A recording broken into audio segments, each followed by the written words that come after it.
All he did was order a cappuccino, but the barista reacted like it was the end of the world. The cop was about to draw his weapon, and even a tank outside aimed right at him. Sensing something was very wrong, the guy quickly changed his order to a regular coffee. The barista finally relaxed, and the tank quietly turned its barrel away. As a disposable NPC, he couldn't even choose his own coffee. In this so-called open-world game, only premium players in sunglasses could do whatever they pleased. When the cops came after them, they could just whip out a rocket launcher and blast their way through. But NPCs were stuck in the same boring routine day after day. Wake up, say good morning to your goldfish, then pick out a shirt from a closet full of identical ones, and head to work at the bank. Whenever a player came in to rob the place, they'd obediently unbuckle their belts, then lie face down on the floor, looking perfectly content, chatting about where to grab dinner later. But one evening on his way home, he suddenly spotted a girl humming a tune. The moment they crossed paths, time itself seemed to freeze, watching her walk away through an explosion like it was nothing. A feeling he'd never known before blossomed inside him. For the first time ever, he broke from his routine and chased after her to say hello. But the second he opened his mouth,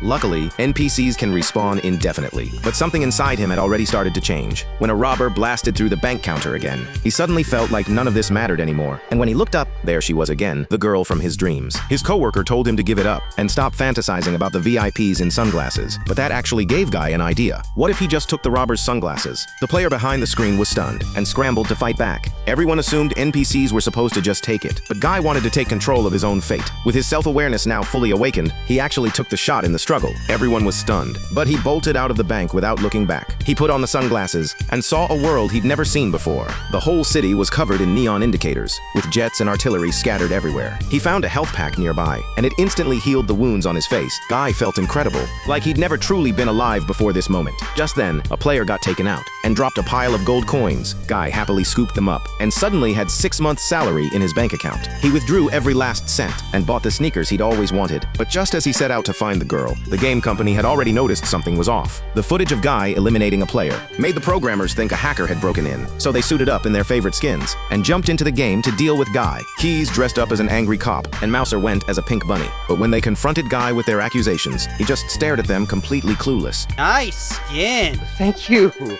That's sweet. How'd you get it? Well, mostly genetics, I think. I'm pretty lucky.